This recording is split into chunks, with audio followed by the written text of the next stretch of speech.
Hey, this is Politics with Laura, and there is the RNC Battle Royal, Battle Rumble, Nikki Haley, Vivek Ramaswamy, Swami. I always mess up his name. Larry Elders. Oh, this is gonna be a good one. And the smash and grab crew in LA. Oh, it's coming to an end.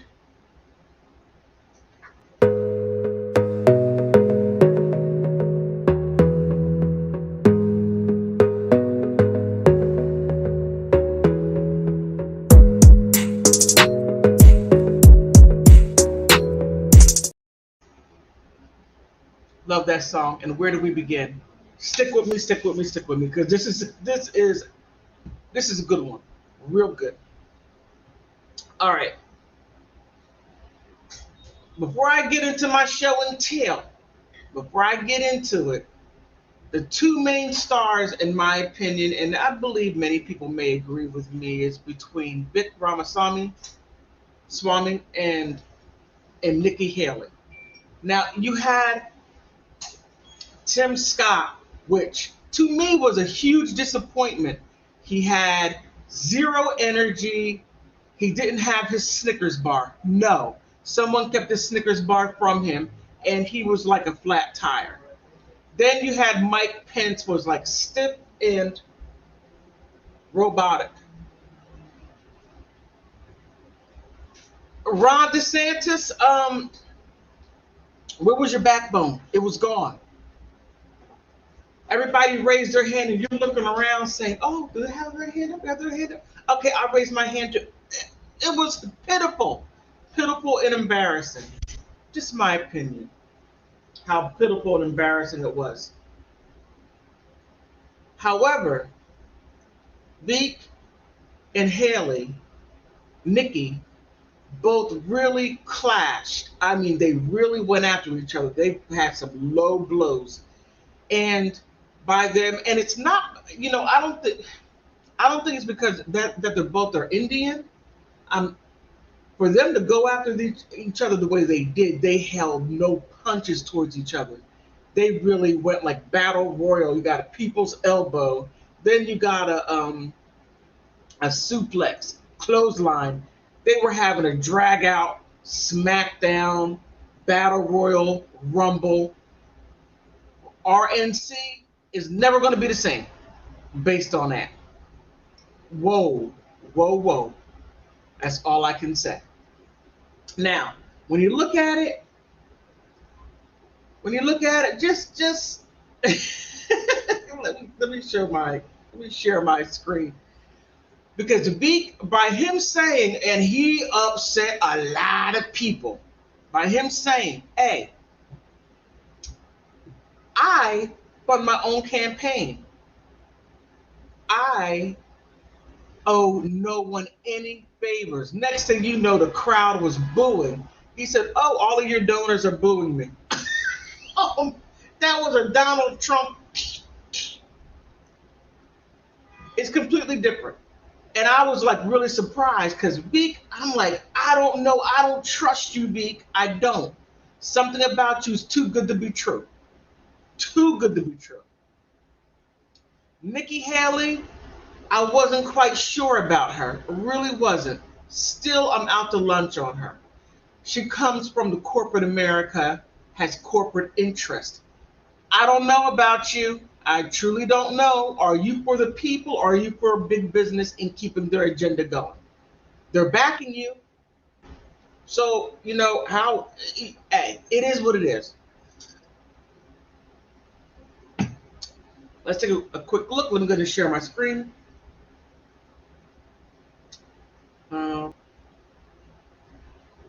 Let me just address a question that is on everybody's mind at home tonight. Who the heck is this skinny guy with a funny last name, and what the heck is he doing in the middle of this debate stage? I'll tell you, I'm not a politician, Brett. You're right about that. I'm an entrepreneur. My parents came to this country with no money 40 years ago. I have gone on to found multi-billion-dollar companies. Hold on. I've had enough. I've had enough already tonight of a guy who sounds like ChatGPT standing up here And the last person in one of these debates, Brett, who stood in the middle of the stage and said, "What's a skinny guy with an odd last name doing up here?" was Barack Obama. And I'm afraid we're dealing with the same type of amateur standing on stage tonight. Give me a hug just like you did to Obama. The same time of amateur. And now is not the time for on-the-job training. We don't need to bring in a rookie. We don't need to bring in people without experience. We need to bring. You don't take somebody like Fauci and coddle him. You bring Fauci in, you sit him down, and you say, "Anthony, you are fired."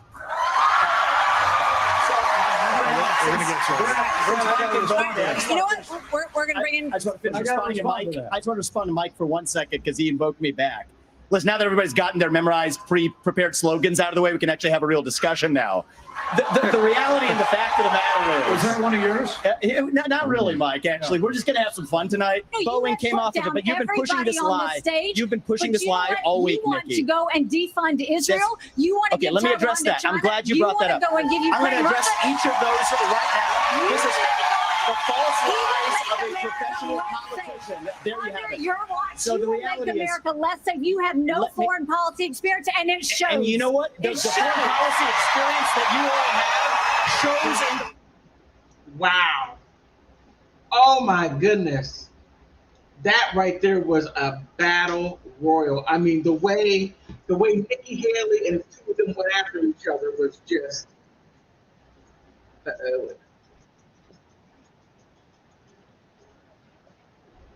the way they went after each other. I mean, it was like claws. And she was like, "You have no experience, no nothing. You're defunding this." I mean, she really took the rug and ripped it from underneath him.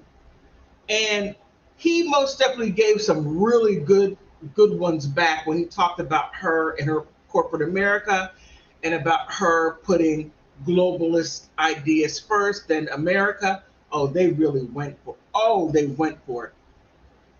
And I have to say, I was like, wow. So, Chris Christie, he did come up some. He did. But where's it at? But Pence, and when Beat come back at Pence, you heard this. "It's Johnny's fault.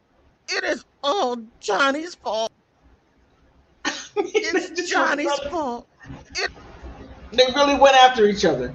Oh my goodness. So now who you did not see was Perry Johnson and also Larry Elder. Now there's a lot going on there. They're saying that the RNC was cherry picking who they wanted on there. There were some people who were saying that there were too many people on stage. I mean, the Democrats had about 500 people at one time on stage. Yes, a little hyperbole. Yes. But the Democrats have a lot of people, so it's like, okay, let me ask. Is it because, and yeah, I'm going to go there because I know people are thinking it, and I got to say it. I have to most definitely put it out there. Was it because there were too many brown people? Was that it? Was that why they were cherry picking? You had Tim Scott, you had Vivek Ramaswamy, you had Nikki Haley, and now there's four right there: Tim Scott, Rick Ramos, and someone else I can't remember right now. Adding two more, would that have been, But now Larry Elders and Perry Johnson said, no, we met all the requirements too. We met every single last one of the requirements. Now, for Larry Elder, they used the fact that one of his polling station places, which I found quite interesting. I had no idea that the candidates had to bring in their own polling stuff. You learn more every day. Every election, you learn something new. And you had to bring in 3 of those polling information or surveys that they took. And they said that one of the polling they did not like, or I can't say like, but they try to claim that that polling company that he used was affiliated with Donald Trump.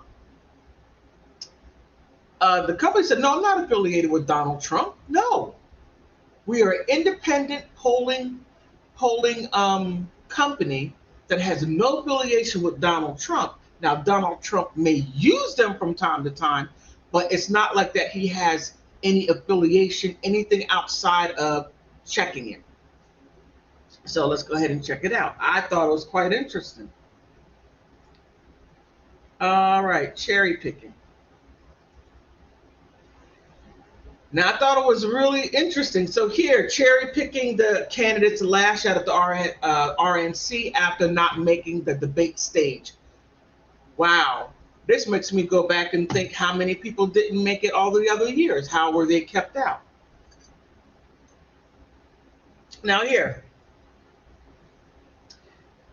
Perry Johnson said he planned to take legal action. So did Larry Elder.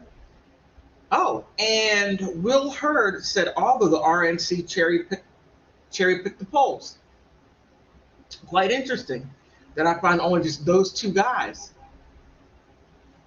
But there was a lot of fireworks on stage, and I gotta say, Chris Christie, I mean, I thought he would have dominated more. From my understanding, he did a lot of the talking. I went through it a little bit. I gotta sit down and watch the whole thing. But the Republican National Committee announced late Monday night that 8 candidates qualified for the spot on the debate stage this week. But those who were off the list had a bone to pick with the committee. Businessman Perry Johnson plans to take legal action. Now, I wonder if Perry Johnson is in any relation to Mayor Johnson in Illinois, Chicago, Illinois. If so, oh my goodness, but he's a Democrat and Perry Johnson's a Republican. Okay. So does the conservative radio host Larry Elder, a former representative. Willard Hurd said he thinks the RNC Perry checked the polls to count towards making the debate stage. Very interesting, very interesting. And I'm tired with Ambassador Nikki Haley, the Vice President Mike Pence in New Hampshire.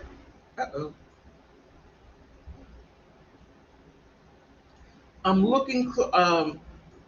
close to hitting the 50,000 threshold, and they're cherry picking. But they cherry picked because they didn't want me on the stage. Now that right there, I don't know. I mean, you're going a bit too far with that, a bit too far. Now, I can't sit there and say that that right there is true, that they wanted everybody else but him. Who knows? Before you make that statement, you have to show some evidence, and you don't want to make it to the point where you're calling people out, saying low key, you're a racist. You don't want me and only me on the stage, and because of that, you didn't like my polls or the company polls that I use, so you kept me out. Who knows? Who knows, but I find it very interesting. Let me go back and share my screen. Uh-oh. I did not mean to do that. Okay. But Hurd said during the interview, the Chicago O'Hare Airport, the former Texas congressman had been in town to prepare for the Milwaukee debate, but was leaving after learning the RNC axed him from the lineup. Wow, spending all that money. You could have said that a bit sooner. But this is just not about silencing me. It's about all the people that wanted to see me line up on stage, Hurd said. So really interesting. Now, I said in a one of my short clips that this is something that both parties do. Both parties do this. Now, it's not just him. No, not just him at all. You got a long line. But now the Republicans are more upfront, in your face, and cutthroat. That's just them. Democrats are sly. They go around the corner and boot you out that way without looking like, oh, you're racist, you're racist, you're racist. Now, the Republicans said it was about the polling. The polling companies, who knows? Who really knows? But to put that out there like that, you got to be careful. You got to be very careful. But now, all the snatch and grabbing going on out there in not only California, but it's something that has caught all over the United States. Now, it has got so bad, that it led to a retail task force out in LA. And I'm watching different social media, Twitter, and it got to the point to where people were putting complete masks and everything on, gloves, to where you couldn't tell who they were. And they were saying those degenerate Black Americans were doing it. It's always them. It's always them. And next thing you know, you hear something like this. It's all Johnny's fault. It's Johnny's fault. I like that. It's Johnny's fault. I like it. But to the contrary, sometimes when you think you know something and you hold on to it so tightly, you hold on to it, and then when you find out you're wrong, you don't want to admit that you're wrong. You're going to hold on to it. But let's see how this goes. Let me share my screen.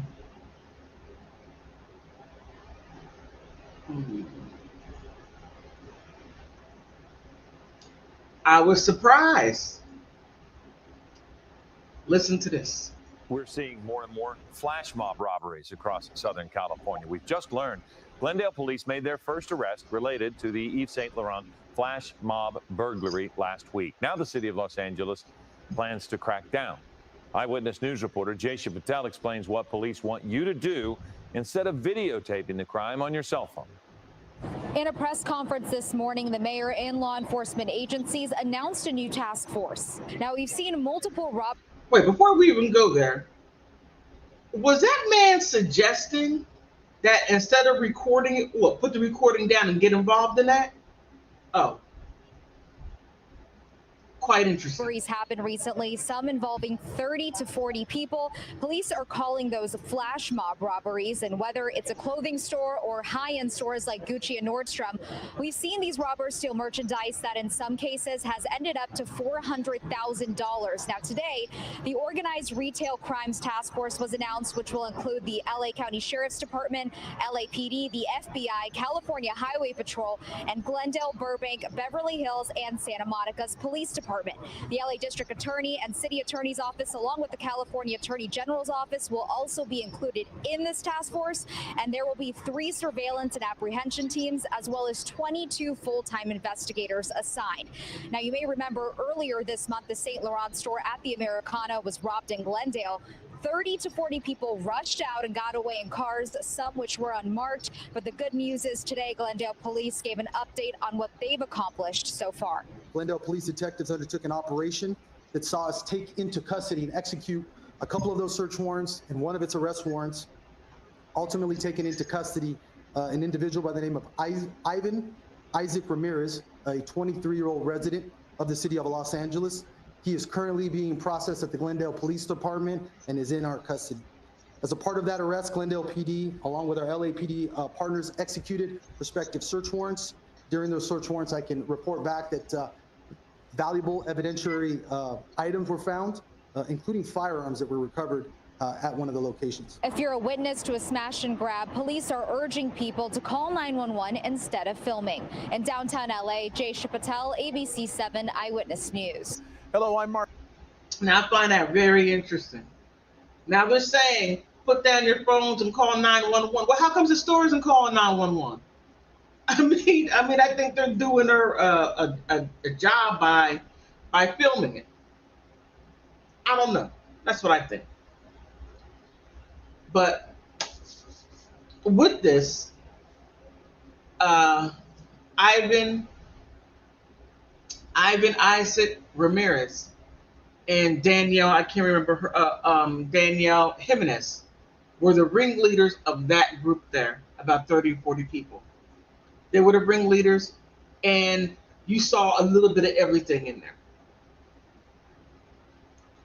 When you have these democratic places that allow crime to fester, they don't get anything to make them do anything different.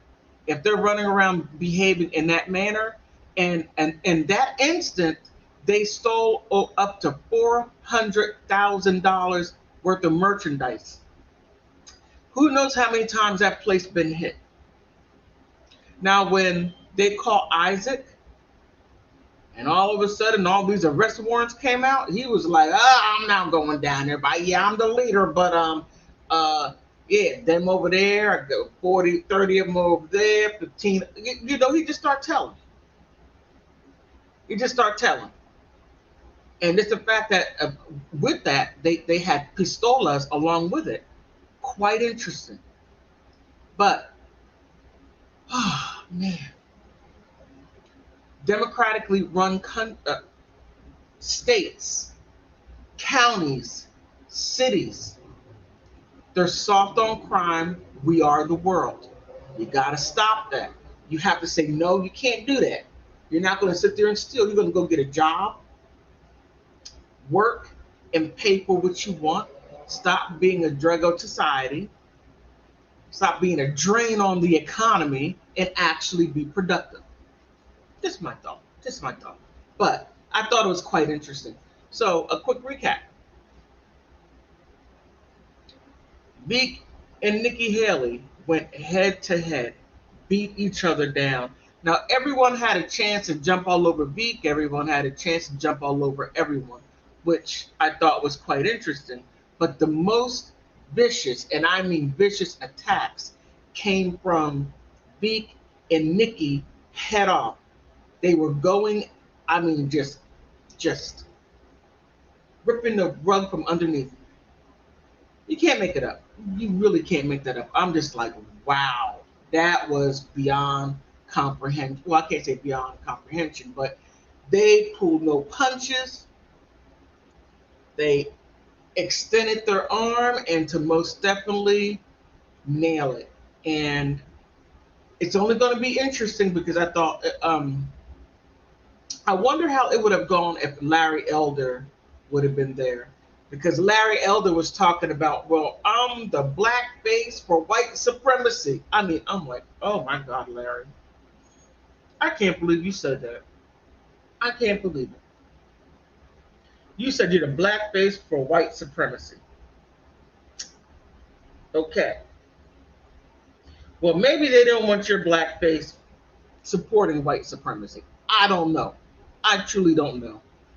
But like I said in a previous video, in my short, I was like, I didn't like Larry Elder for a long time. I didn't like him. But all of a sudden, he started to become more, I was able to deal with him. Who knew it was the end of his road? Who knew? Who knew? Oh my goodness. You should have learned from Michael Steele, Larry. You should have learned from Michael Steele that your time was coming. But on that note, what do you think?